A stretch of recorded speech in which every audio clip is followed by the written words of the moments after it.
Nandana Braja Janaranjana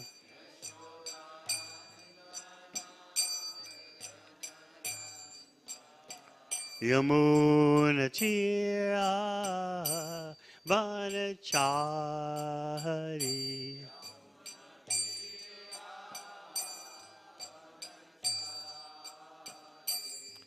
Jaya Radha Madhava Kunja Bihari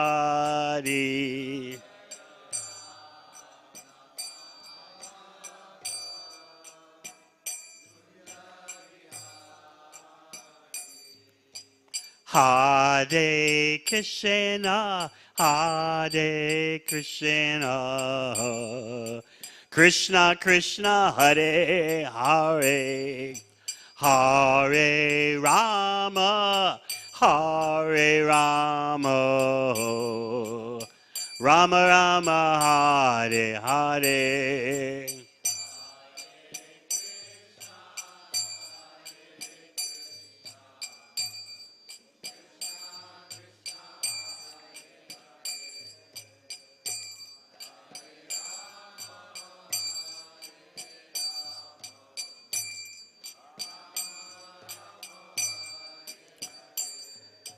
Hare Krishna, Hare Krishna, Krishna Krishna, Hare Hare, Hare Rama, Hare Rama, Rama Rama, Hare Hare.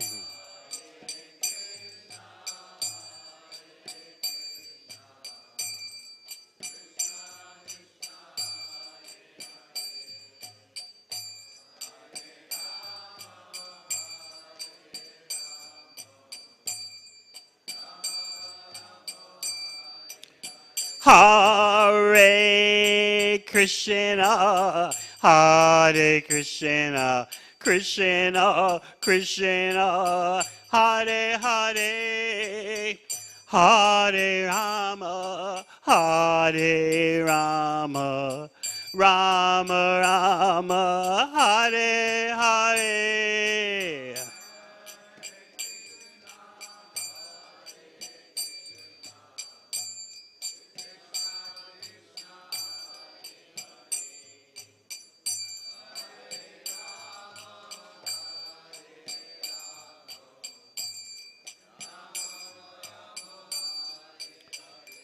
Hare Krishna, Hare Krishna, Krishna Krishna, Hare Hare, Hare Rama, Hare Rama, Rama Rama, Hare Hare.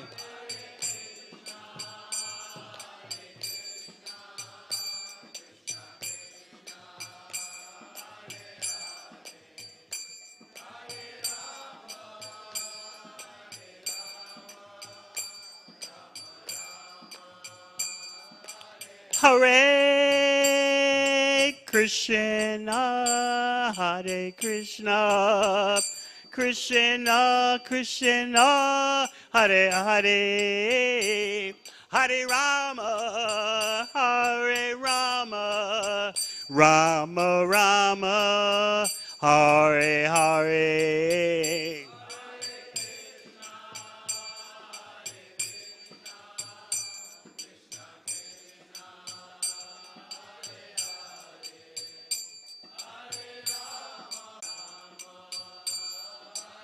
Hare Krishna, Hare Krishna, Krishna Krishna, Hare Hare, Hare Rama, Hare Rama, Rama Rama, Hare Hare.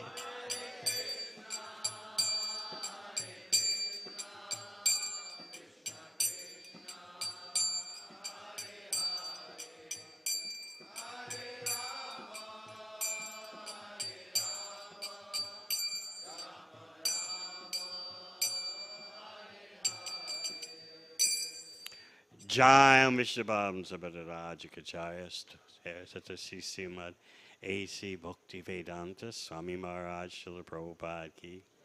Jai Mishabam Sabadarajakacharya Sto there Satasi Simad Bhakti Siddhanta Saraswati Thakur Prabhupada Ki. Go Premanandi.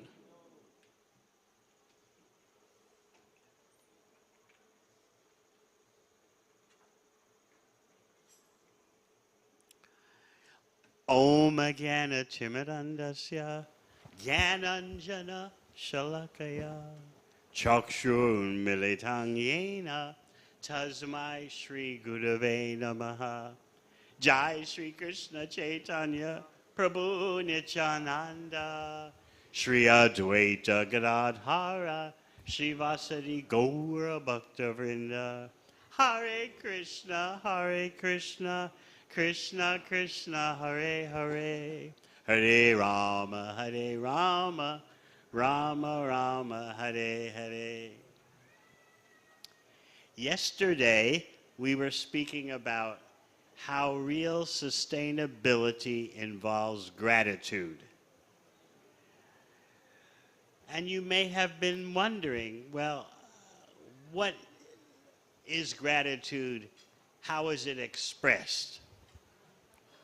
First of all, gratitude is appreciation that someone has done something for you or something has done something for you. And then there is the expression of gratitude. And that is what I see pervades the Govardhan Eco Village. The expression of gratitude. That means reciprocation. Not simply taking from the environment, not simply taking from people, not simply taking from animals, but giving. A two-way street of reciprocation. As we were speaking yesterday, the problem with the standard or materialistic definition of sustainability is that it's all about how to take in a more efficient way. Nature, the environment, is considered to be like a stockpile of resources, a warehouse of resources, or a go-down of resources. And the purpose of environmentalism is to manage the using of the resources so that there's enough not only for today, but for tomorrow. So it's all about taking. How to, as we discussed yesterday, it's all about how to take in a more efficient way. There's no recognition of where are the gifts coming from. Just let's take, and take. And now we've become advanced. We're not simply taking in a way that is all for today and forget about tomorrow. Now we're worried about taking for tomorrow. We have advanced. So what I see pervading here at the Govardhan Eco Village, Eco Project, is constant reciprocation. Taking the gifts of nature, taking the gifts of human beings, taking the gifts of the cows and other animals, and giving.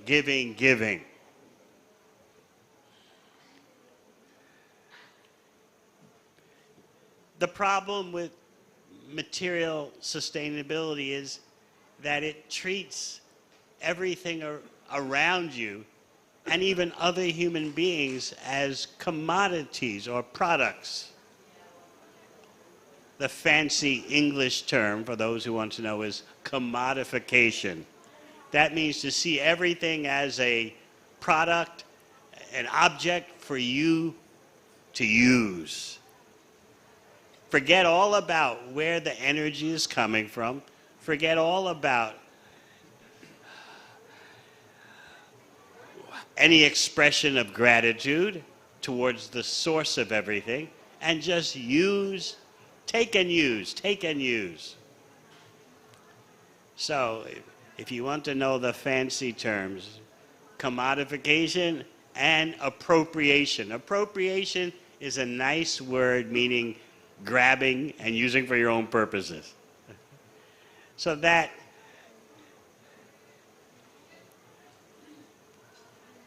behavior cannot benefit a human being, because a human being, as the Shastra tells us, a real human being is conscious of energy and the source of the energy and our duty toward that source.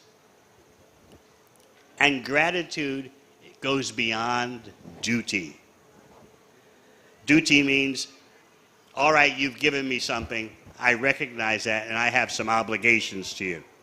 But gratitude means, you have so kindly given me something, and I'm happy to express, to reciprocate. I'm happy to express gratitude for what you've done for me. Heartfelt appreciation. So that is what I see pervades the Govardhan Eco Village. At every step, people can see some expression of gratitude for the Yamuna River, for the sadhus of the past, the sadhus of the present. Reciprocation with the people, the free prasad distribution. So much help going on in the local area. In other words, it's quite obvious that the emphasis is on giving, and that makes life very blissful.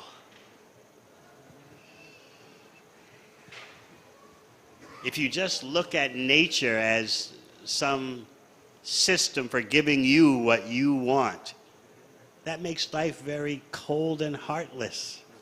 Even if you talk the ecological talk, nature gives us ecosystem services. Sounds very official and cold and sterile. It is.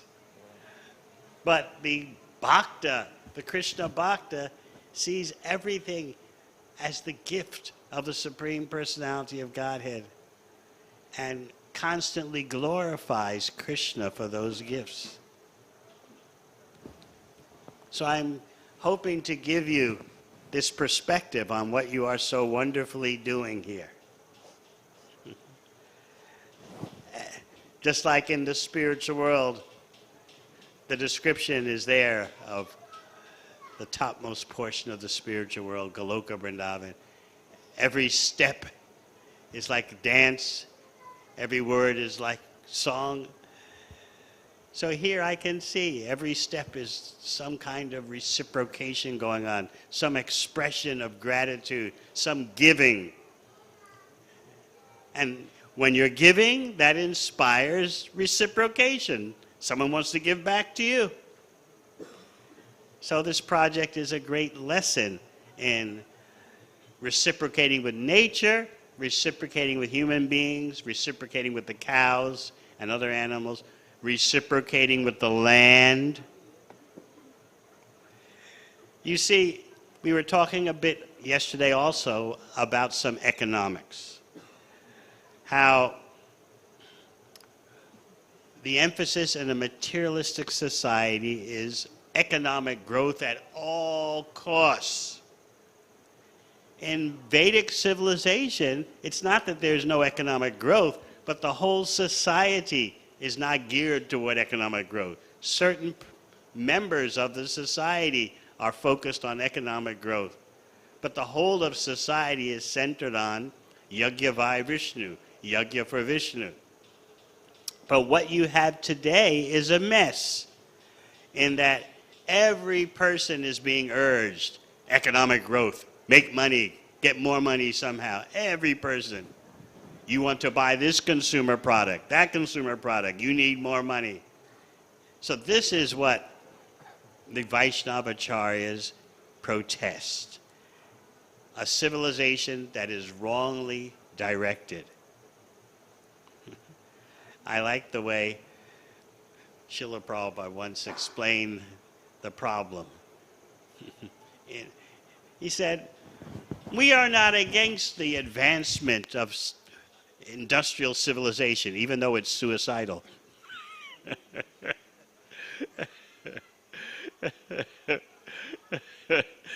In this way, he spoke two things at once.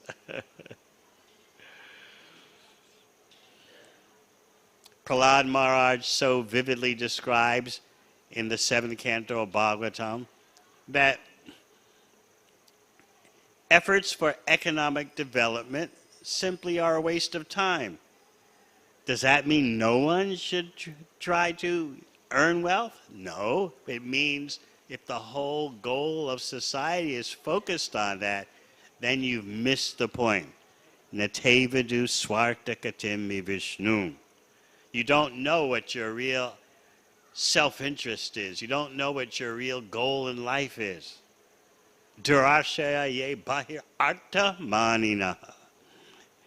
You're so ambitious to take shelter of the material world and expand your economics. You consider the external to have such value. So this is our criticism of materialistic society, and the whole mess can be turned around by expressing gratitude, by giving to other living entities, giving, of course, to the Supreme Personality of Godhead. So this is the example that this project is setting. And it's a light, a beacon in the darkness. Having discussed that, we want to continue along some lines of what we were discussing yesterday, the activities of the spiritual world, where everything is about different degrees of intimacy in reciprocating with Krishna and Krishna reciprocating with his devotees. This is a far distance from what we experience in the current material existence. If you want to understand human beings today, consider them to be this: flesh-covered devices for extracting and burning fossil fuels. That's the human being today. They can't live without that. And everything depends on the exploitation of nature. Just like the coming revolution in electric vehicles that's going to save the day, right? But the electric vehicles depend on rare earth minerals. They depend on cobalt. They depend on lithium. Cobalt is, most of the world's cobalt comes from a tiny part of a country in Africa, Democratic Republic of Congo. The cobalt is produced under horrible working conditions. But the average person who buys an electric vehicle has no idea of the wretched conditions of the workers who mine the cobalt. And then there's competition among nations who's going to control the world's limited cobalt supplies. This is not human life. I like what Srila Prabhupada writes in the 2nd canto of Bhagavatam, that by the mercy of the Supreme Personality of Godhead, everything a human being needs to live is provided by nature in a way that you don't have to undergo much transformation of those resources. In other words, you don't need massive industrialization so that human beings can live properly. the Supreme Personality of Godhead has provided resources that with just a little bit of exertion can take care of the human needs. So this is the mess that human beings have created. Whereas in the spiritual world, in Goloka Vrindavan, everyone is simply thinking of Krishna's satisfaction. Even when the Brijbasis are apparently in danger, they're automatically thinking about Krishna.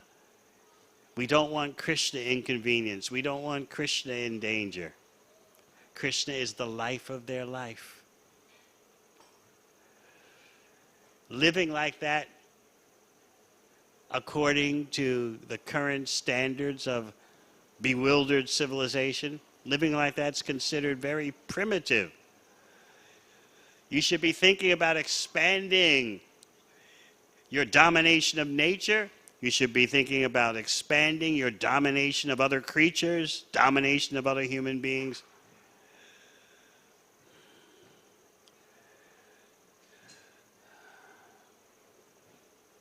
What is the solution? Lord Chaitanya himself showed the example during his childhood leelas as Nimai. As a little infant, he would see a bird flying through the sky, and he would say, I want, I want, I want. And if he didn't get it, he would start crying and throwing a temper tantrum. If he would see the sun or the moon in the sky, I want it, I want it, I want it. And he would cry and kick his little legs and thrash about with his arms until the ladies surrounding started to chant Hare Krishna. And then he would stop. So Srila Bhakti Siddhanta Saraswati Thakur says a very interesting thing about this Leela. He says this is Mahaprabhu showing the futility of material desires. This is little Nimai showing you can't get what you want, you're not satisfied, you throw tantrums. But if there's kirtan, then you have a different reality. Then you can be satisfied. So he's showing that as a little child, thrashing about, I want, I want, I want. And he wouldn't stop until the ladies started to chant Hare Krishna. And then he stopped.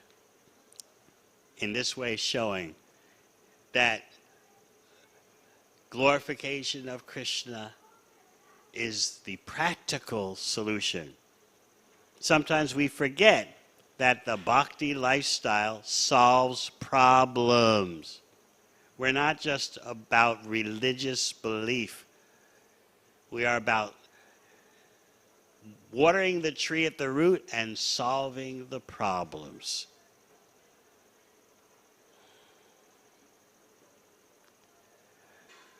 So in the spiritual world, everything is centered upon Krishna's pleasure to varying degrees of intimacy. So we'll talk about that. We'll start where? We spoke about Uddhava yesterday.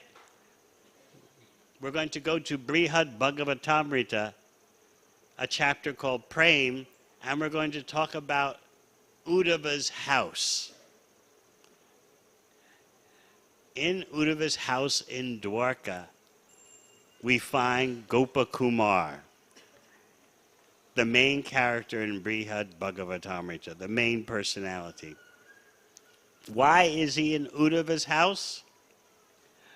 He's there because Lord Krishna, as Dwarkanath, the Lord of Dwarka, sent Gopakumar, who's been all over the universe, all over the material world, all over the spiritual world. He hasn't yet been to Golok. But Lord Dwarkadish sent Gopakumar to the house of Uddhava because Uddhava is expert in giving advice and handling Brijvasis.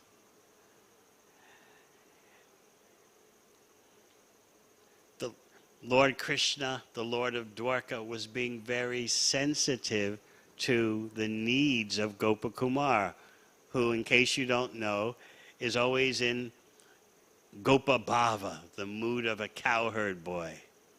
And he's always dressed as a cowherd boy, even in amidst the opulent atmosphere of Dwarka. So we can go back further, though. How did he get to Dwarka?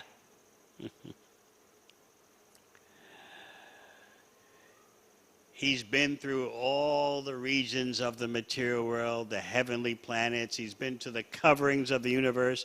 He's been to Mahakalapura, the abode of liberation. He's been to Vaikuntha. And after Vaikuntha, where did he go next on his tour?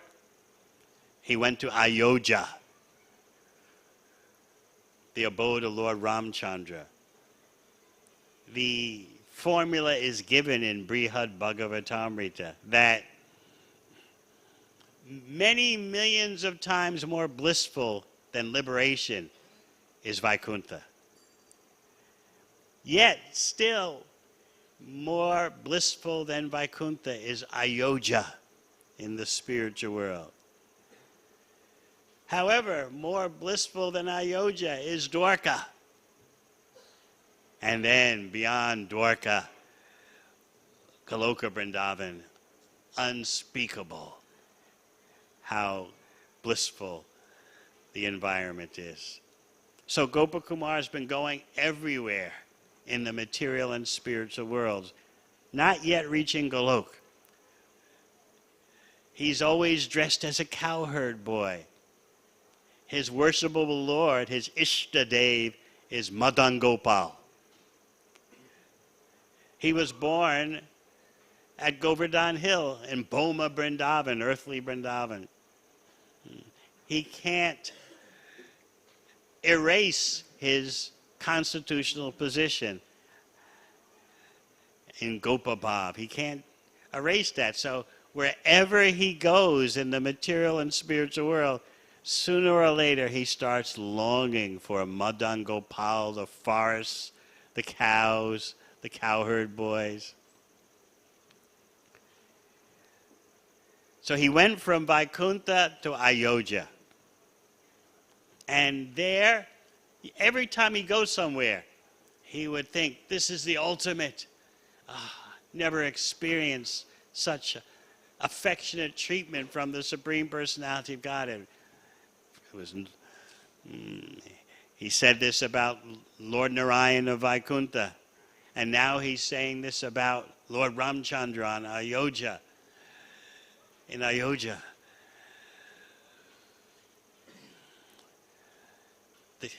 The warmth and affection he received from Lord Ramchandra in the abode of Lord Ramchandra practically made him forget about Madan Gopal and his Gopabhava, Gopakumar's Gopabhava. But if this happens everywhere he goes, sooner or later he gets the nagging feeling, where is Madan Gopal? Where are the forests of Braj? He tries to see the qualities of Madan Gopal, the Lord of Vrindavan. He tries to see those in Lord Ramchandra. And it works for a while. But sooner or later, it's not the same. It's not the same. Particularly, Lord Ramchandra is very precise in executing dharma, dutiful dharma. Whereas Gopakumar wants to see the playfulness of his worshipable Lord Madan Gopal, who doesn't always follow dharma. He plays his flute in the middle of the night He attracts the gopi girls. But Ramchandra is just super moral, super strict. And so after a while, Gopakumar starts wondering, there's something missing here. Hanuman sees that Gopakumar is not so fired up all the time. So Hanuman takes Gopakumar under his direction and seeks to make him enthusiastic. This is Raghunath, Ramchandra. This is the everything. So by Hanuman's influence, Gopakumar lingers in Ayodhya, in the spiritual world, which again, remember, is more intense than Vaikuntha. He lingers there for a long time because of Hanuman's preaching. Hanuman was his counselor. Ayodhya, this is Ayodhya. Ramchandra, Lord Raghunath. How can you feel that you're missing something? This is it. We're here. This is the ultimate. You don't need anything else.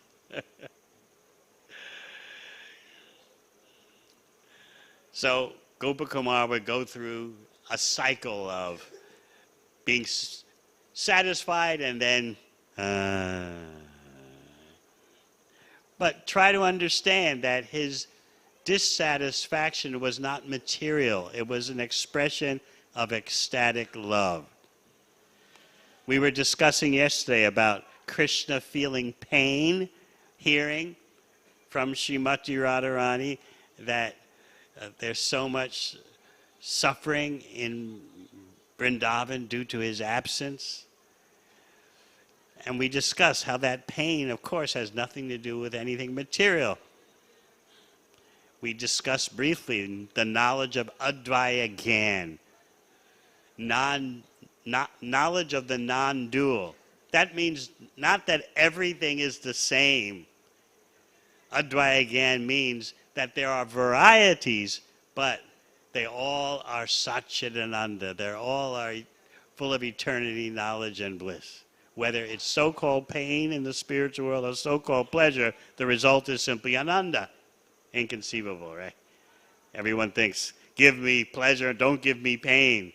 But in the spiritual world, pain is blissful.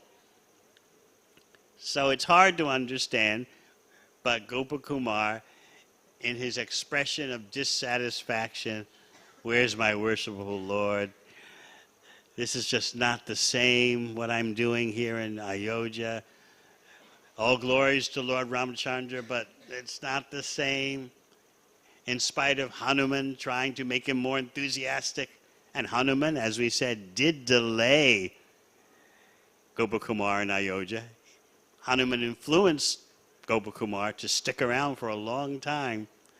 But these phases, these cycles kept going on and on.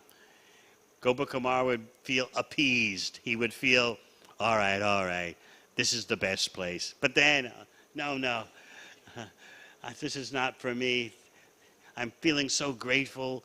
I've never before been treated so nicely by the Supreme Personality of Godhead. No matter where I go, I've never been treated the way Ramchandra treats me. But he's not my worshipable Lord. This is not my scene, Ayodhya. So how was the situation solved? The foremost personality of devotee care, Lord Ramchandra himself, said, move on, go to Dwarka. This shows, Sanatana Goswami says, this shows how caring is the Supreme Personality of Godhead. Lord Ramchandra knew that Gopakumar is attached to me in my original form as Madan Gopal. Let him move on. And Ramchandra even, not only does he send Gopakumar to Dwarka, but he has Jambavan, the bear devotee, accompany Gopakumar to Dwarka. The point comes up. Devotees sometimes ask, How is it that persons who are not pure devotees are not fully attached to even the Lord of Vaikuntha? How is it that they can enter the spiritual world even briefly? So Vishwanath Chakravarti Thakur explains a very interesting point in his commentary in third canto of Bhagavatam.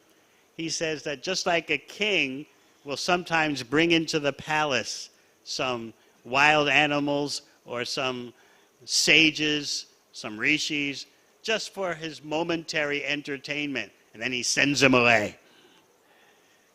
Similarly, sometimes the Lord of Vaikuntha allows non-pure devotees to enter into Vaikuntha, and so the Lord of Vaikuntha can show, look at this personality, look at the, and then, okay, now you go. And Vishwanath Chakravarti Thakur says those persons who are granted momentary entrance, like the four Kumaras, even though they were not tinged by the modes of material nature, they weren't at that time full-on bhaktas. And then, of course, there's Brigu, the one who put his foot on the chest. You wonder, how did he get in? How did he get there? And there are others, of course. So Vishwanath Chakravarti Thakur says these they were granted a temporary visa. But they could not experience the ananda of the spiritual world. They were just granted some temporary right to appear, but not the ananda. So anyway, Jambavan is going to accompany Gopakumar to Dwarka. And you hear about Gopakumar approaching Dwarka, and he sees some residents of Dwarka, and then he sees up in the distance the Sudharma assembly hall. And that's where the Lord of Dwarka, Lord Krishna, that's where he is at the moment. And so in that Sudharma assembly hall, so many extraordinary personalities, Vasudeva, Ugrasen, Satyaki, Kritavarma, all these personalities who would accompany the Lord in his earthly leelas, they're there in the Dwarka of the spiritual world. And so Gopakumar from afar sees the Supreme Personality of Godhead, Krishna, not Lord Narayan of Vaikuntha, but he's in Dwarka. Gopakumar's in Dwarka. He sees Lord Krishna, and he's, of course, overwhelmed with ecstasy. He collapses on the ground. And then Krishna tells Uddhava, please pick him up. And Uddhava brings Gopakumar close to the throne where Krishna is sitting. And Gopakumar takes the head, Uddhava takes the head of Gopakumar and presses it to the lotus feet of the Lord. Words cannot describe how Gopakumar is feeling. And the whole scene is of such power and might and affection. More affection than Vaikuntha, but not quite Braj. And remember, Gopakumar is dressed as a cowherd boy. Wherever he goes, he's dressed as a cowherd boy. Gopavesh. Seeing Gopakumar dressed as a cowherd boy, what happens to Krishna? He starts remembering my friends, my acquaintances, my lovers in Gokul. And he starts getting restless thinking about them. Meanwhile, Uddhava has been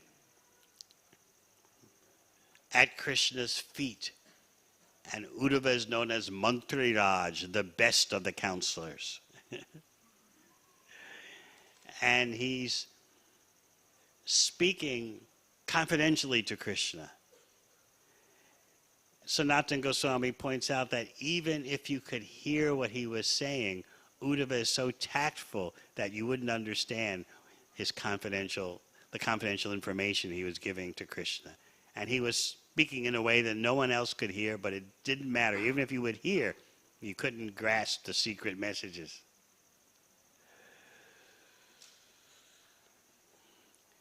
Seeing Gopakumar, Krishna sees Gopakumar, who's dressed as a cowherd boy. Krishna asks him, how is everyone from where you're coming from? He's asking about the residents of Gokul. And Krishna is getting restless and overwhelmed by thinking of the residents of Vrindavan. Uddhava sees this sight should not be public. And so with his eyes, he gestures to Krishna.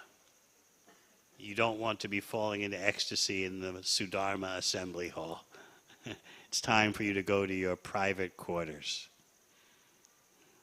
Because in the assembly hall were so many royal personalities, and here is Krishna being affected by the mood of Gokul, even though he's in Dwarka. And so Uddhava tactfully arranges that Krishna goes to his inner quarters of the palace, because the effect of Gopakumar's cowherd dress, and Gopakumar carries a flute, it's too much for Krishna to maintain his composure. So he gets up, Krishna stands up, and that means assembly finished. And he begins to go, accompanied by Balaram and Uddhava. He begins to go to his private quarters. Behind Krishna and Balaram come 16,108 queens, along with their mother, the two mother-in-laws, Devaki and Rohini.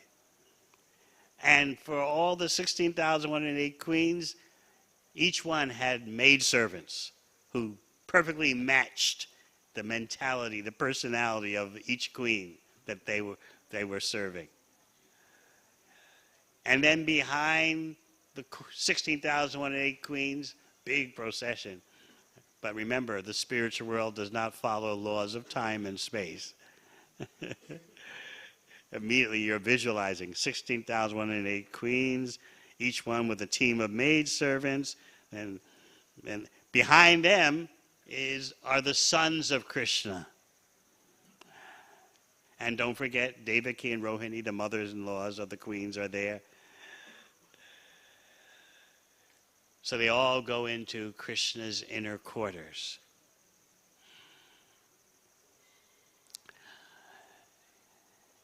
And that's when more confidential exchanges happen with Gopakumar. He's also there. Krishna has taken him by the hand and escorted him to his private quarters. And Krishna starts becoming even more affected by remembering the residents of Gokul. And what is Gopakumar thinking? He's staring at Krishna, who is actually Dwarkadish, but suddenly he starts seeing Nanda Nandana. Krishna, the son of Nanda Maharaj, he starts seeing Krishna in Dwarka. He starts to see, Gopakumar starts seeing Krishna in that way. And of course, he's overwhelmed with ecstasy. And once again, the devotee care given by the Supreme Personality of Godhead happens in an extraordinary way. Even without having been told, Uddhava knows the desire of Krishna. This Gopakumar is a Brijbasi. The palace life is going to overwhelm him. It's not his scene. Uddhava, you take him to your house. Why? Because you, Uddhava, are expert in handling the Brijbasis. You know where they're at. So in this way, Krishna entrusted Gopakumar to Uddhava. And so Gopakumar goes to Uddhava's house.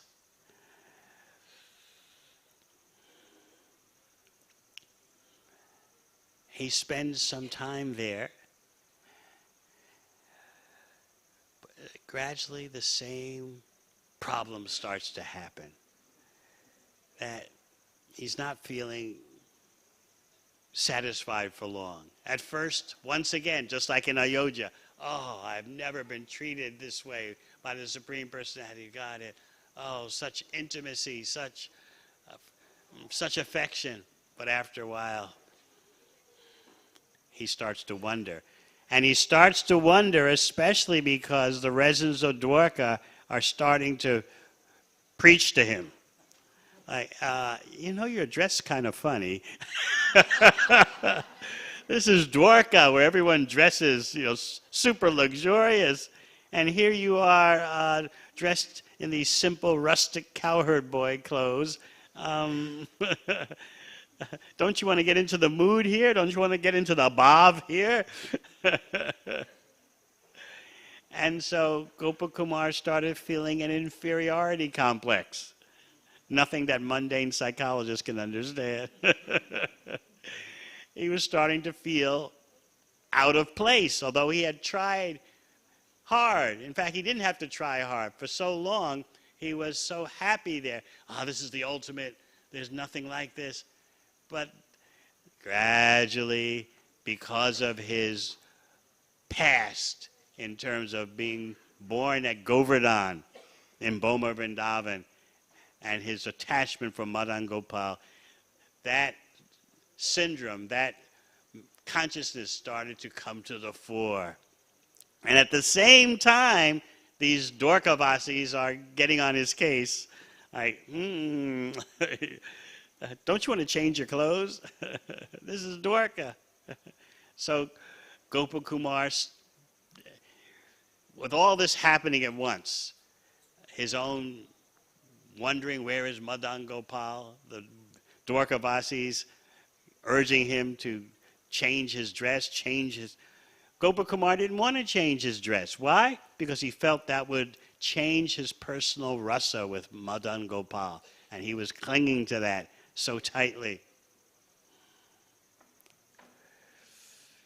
So there he is, becoming bewildered, what to do. And then Narada Muni shows up. And Gopakumar, he's astonished. I've seen you in so many places in the material world. I've seen you in Vaikuntha, and now I'm seeing you here in Dwarka. And Narada Muni reminds Gopakumar that just as Krishna can expand himself, similarly his perfect devotees can expand themselves. Even Krishna's paraphernalia can expand, just like his Sudarshan Chakra, his Kaustuba jewel, they can expand. They don't have to be localized. So Narada Muni told Gopakumar, I've already discussed this with you. Don't you remember? The devotee is one, just like the Supreme Personality of Godhead is one, but the devotee can appear in many places at the same time. This is one of the attributes of perfection. So Narada Muni says to Gopakumar, I see that you have a problem. And then Narada Muni turns to Uddhava and says, you are the one who can solve this problem. You have the inside track for dealing with Brijbasis. You got their blessings when you took Krishna's message to Vrindavan. So please start speaking in a way that Gopakumar can get some insight into his situation. Exciting, huh? That is Brihad-Bhagavatamrita. Part of it, which is, I call it the gold standard of publications after the Shastric productions. The gold standard for Shastric productions done after the disappearance of Srila Prabhupada. All right, that's all for tonight. You're stuck at the house of Uddhava in Dwarka, and Narada Muni has appeared. So you see how big a responsibility Uddhava has. He's in the Sudharma assembly hall giving confidential advice to Krishna that even if you heard it, you wouldn't understand what was going on because Uddhava is so tactful. And now Uddhava has the responsibility of dealing with Gopakumar, who is always dressed as a cowherd boy and is feeling separation from Madan Gopal. So Uddhava is an extraordinary, inconceivably extraordinary personality. And there's much, much more. But that's all for tonight. Any questions about whatever you'd like to ask?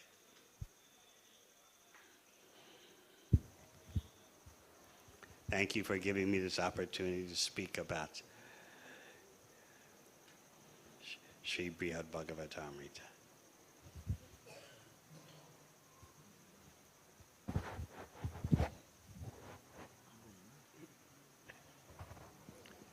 If you don't have any questions, it's all right. You don't have to. As I said last night, Mohan Vilas warned me. Hare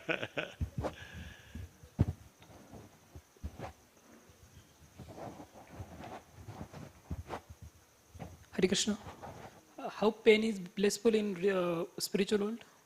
How? Pain is blissful in spiritual world. Because it's a spiritual experience. There's no duality. Duality means hot, cold, pain, pleasure. You want the good duality. You don't want the bad duality. But in the spiritual world, all the varieties are Satchidananda, eternity, knowledge, and bliss. Don't think with material consciousness that pain in the spiritual world is unwanted. Otherwise, why is Krishna feeling pain? It's another form of bliss. Oh, my devotees in Vrindavan are missing me so much. They want me to return, but I promised my mother and father, Devaki and Vasudeva, I would stay with them for some time. They want to educate me. They want to do this and that. And then there are the demons like Jarasandha. They can attack not only Mathura, but they can attack Braj. And so I don't want Jarasandha attacking Braj because I'm there. And if he attacks Mathura, I have to be there to defend the city. And there's so many for so many reasons, I have to stay a while. But he's feeling, Chaitanya Charitamrita describes that the Supreme Personality of Godhead feels pain hearing the petitions of the gopis, especially of the most dear gopi. So if you want to understand more, then we need to get off the bodily platform of seeking favorable material experiences and trying to avoid the unfavorable material experiences. We simply start to think of what satisfies Krishna, and with that consciousness we can start to understand how all the varieties in the spiritual world are full of eternity, full knowledge, and bliss.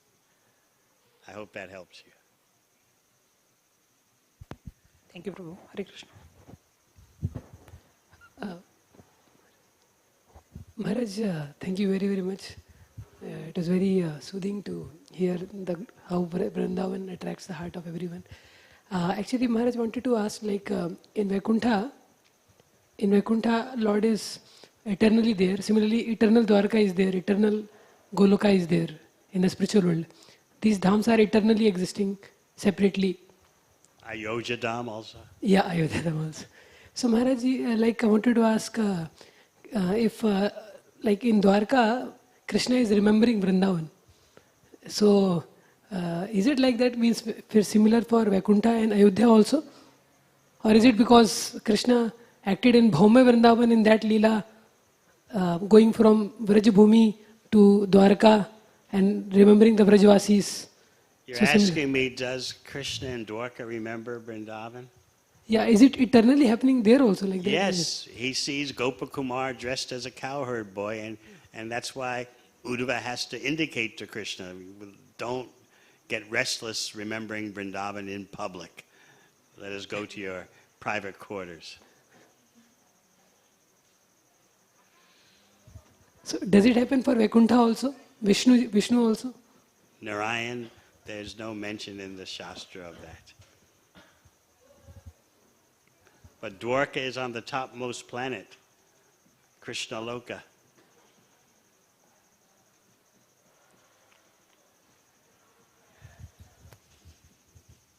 One other thing that made Gopakumar a little unsatisfied was that sometimes he would see Krishna in Dwarka with 4 arms.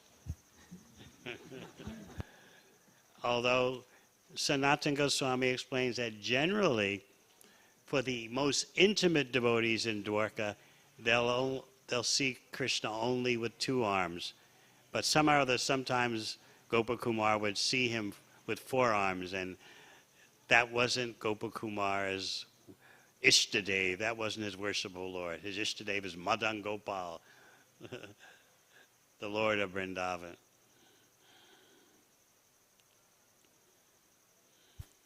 Anything else?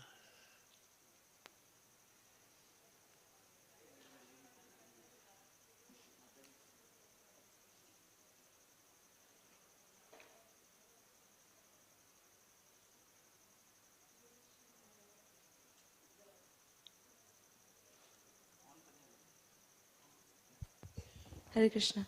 Hare Krishna Maharaj. The cliffhanger was quite intense. I'm leaving for Mumbai tomorrow morning, so I'm going to be just stuck in Uddhava's house. But my query was related to the situations that we face in daily life. We are taught that we should surrender completely to the Lordships. But the heart wants to surrender, but the mind does not easily lose control.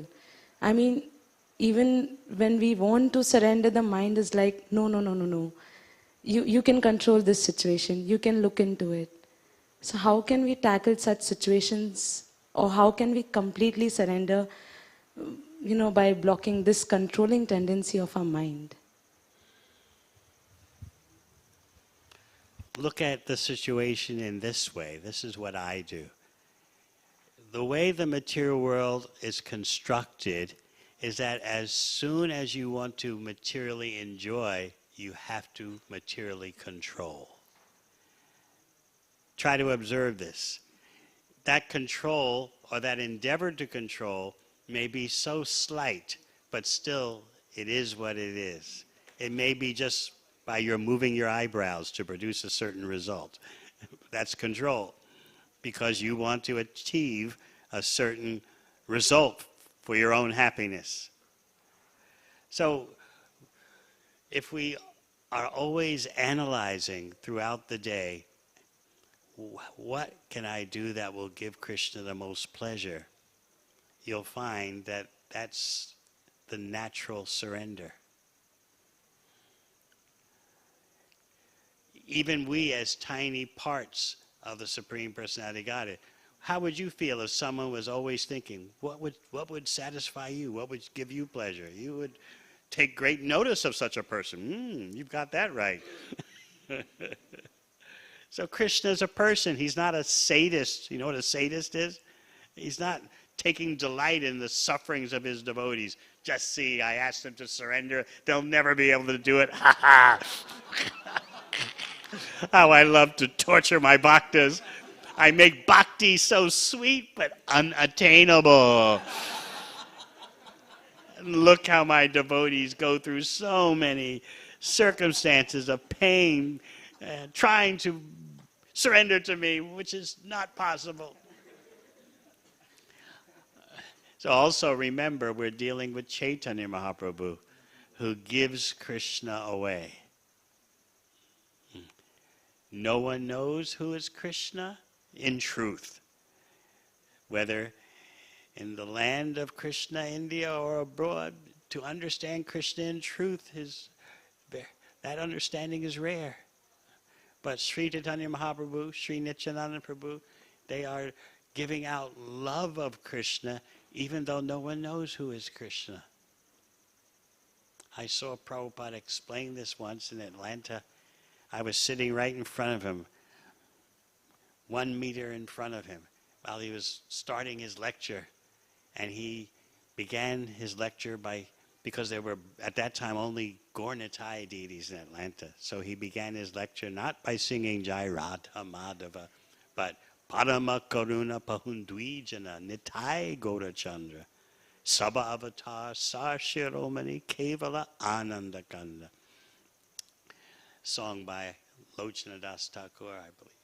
So he chanted that and then did the Prema Dwani. And then what came next was the shortest lecture ever given by Srila Prabhupada. 1 minute and a half. He started talking about how merciful Lord Chaitanya, Lord Nityananda are. They're giving out love of Krishna to persons who don't even know who is Krishna. So he asked, how do you give out love of someone to persons who don't even know who that person is? And then he said, just take shelter of Lord Chaitanya, Lord Nityananda, and be happy. Suddenly his voice cracked, and I was sitting in front of him, and I saw the tears shoot from his eyes like shot from a syringe, and he just stopped the lecture, got off the Vyasa, and went to his quarters. So ordinarily, it's true. Surrender to Krishna, achieving Krishna is extremely difficult. And we're living in Kali Yuga, an extremely difficult time. But we have Sri Chaitanya Mahaprabhu, Sri Nityananda Prabhu. They make everything possible. Anything else? Gauranga Prabhu.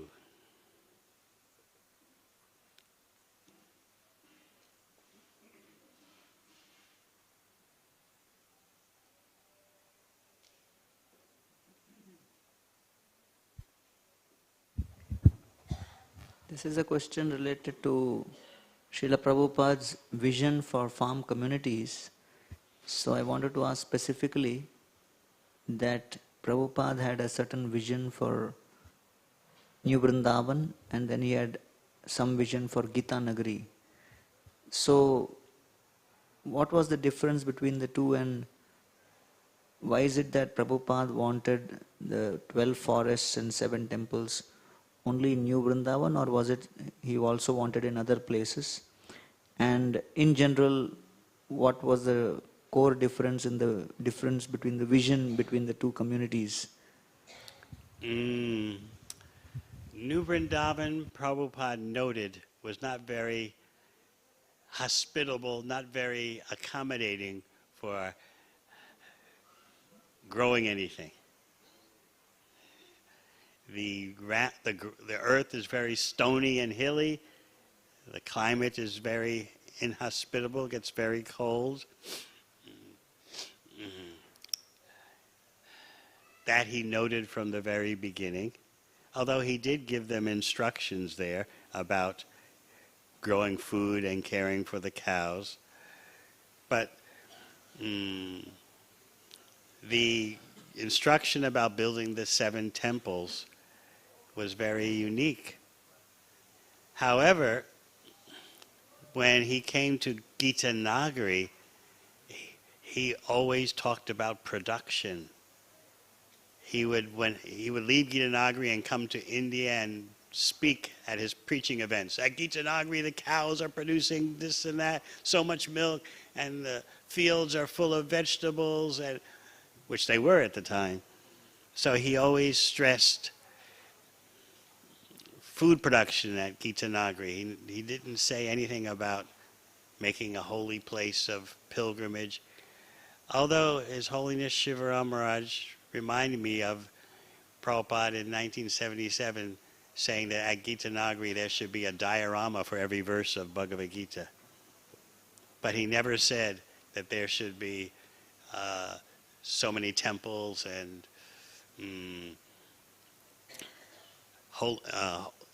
holy places created there. So the difference as I see it is that Gita Nagari is, as we discussed the other night, is very fertile, very ideal agricultural circumstances.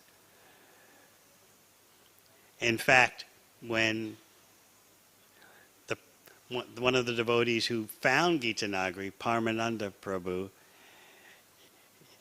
he was the first person in charge. Because Gita Nagari, as we pointed out, was originally the New York farm, because Prabhupada in his letters to temples in North America was stressing that every temple should have a farm. So there was no doubt that farms were connected to an urban temple. There was no doubt about that. That was everyone's consciousness. So New York had to get a farm. New Yorkers think number one always, so we have to have the number one farm. So, that Gita Nagari was purchased in December of 1974. We Sankirtan devotees then had worked hard to sell books and raise funds for buying a farm. This is after Prabhupada cleaned out the New York temple for funds to buy the land in Juhu. You've heard that story. I don't need So then we got more money, and then bought. All right. I was describing in Mayapur how devotees in New York were going out on book distribution 7 days a week. In fact, when last night I was talking about how I gave $20,000 in total in today's value on the streets of New York without ever visiting a temple, without ever going to a program. So that was all slated, that money was slated to go for a new building in New York. That's why the devotee who I talked about yesterday, Daivi Shakti Mataji, that's why she was pressing me in a very effective way that we need to get a better building in New York. You're going to like it so much. It's going to have a theater. It's going to have a restaurant. It's going to have a library. It'll have everything a New Yorker like you would love. We just need the money. So in addition to whatever I gave, the Sankirtan devotees were going out, and I was one of them, 7 days a week. Start in the morning, end up in the evening, and then on weekends, Friday and Saturday, big shopping days, we'd start in the morning and go to 9 p.m. at night. And then we weren't finished. This was the time of the big rock music days, when there were huge concerts at arenas with 25,000 young people in an arena. And so we would go to those concerts. And that means we got back to the temple at 2 a.m. in the morning because the concerts are at night. So we had been out from 9 a.m. to 9 p.m. when the shopping centers closed, and then go to concerts. And they ended late at night. And by the time we get back to the temple, it's 2 a.m. We just said, might as well stay up for Mangal Arti. And then we would beg the temple president, we've gone to Mangal Arti, can we just take a couple of hours rest during Bhagavatam class? Okay. And then we were out again at 9 a.m. So this is going on in burning hot summers, freezing cold winters, and underground in the subways. And so we had collected a big stash for that time. In today's equivalents, it was about $1 million. And so at that time, Prabhupada was involved in his Juhu battle. And he wanted to buy that land and finish off the financing for it, at least the first installment. So he turned to New York and he wrote the temple president, "Can you loan me the money you have for your new building? Can you loan it for a few months so I can make the down payment for Juhu?" And of course the devotee replied, "Jai Srila Prabhupada, yes, we'll be happy to loan the money for a few months. We haven't yet found a building, but we're just on the verge of finding something, but we'll loan it for a few months. All glories to your divine grace." So a few months passed, the money was sent, Prabhupada put down the payment for Juhu, and then the temple president writes Prabhupada, this is a few months later, "Srila Prabhupada, accept our humble obeisance at your lotus feet. We're ready to buy the building in New York now. Can you repay the loan?" And Prabhupada wrote back, and I saw both letters with my own eyes. He wrote back, "What? You have given and now you're asking back?"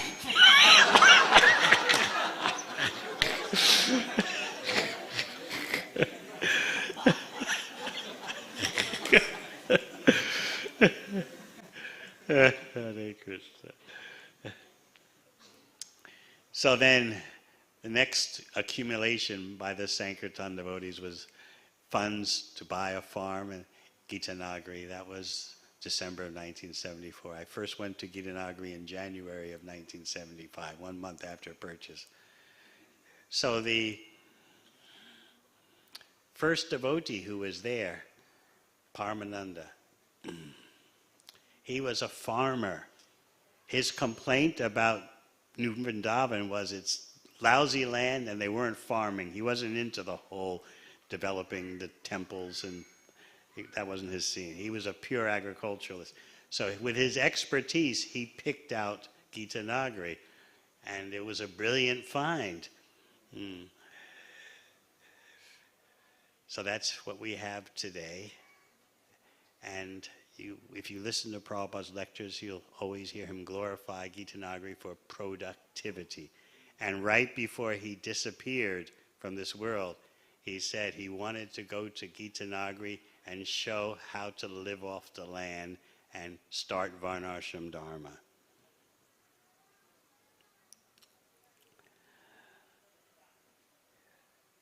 Anything else? All right. Thank you very much. Hare Krishna.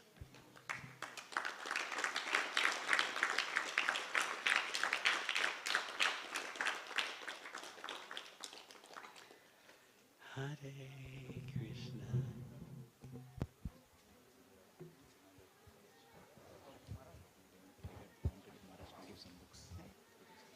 So thank you very much, His Holiness Devamrita Swami Maharaj, for your kind association, and we look forward to your regular visits, and on behalf of the Govardhan Eco Village, we wish you safe travels. Let us express our gratitude by loudly chanting Haribo! Haribo!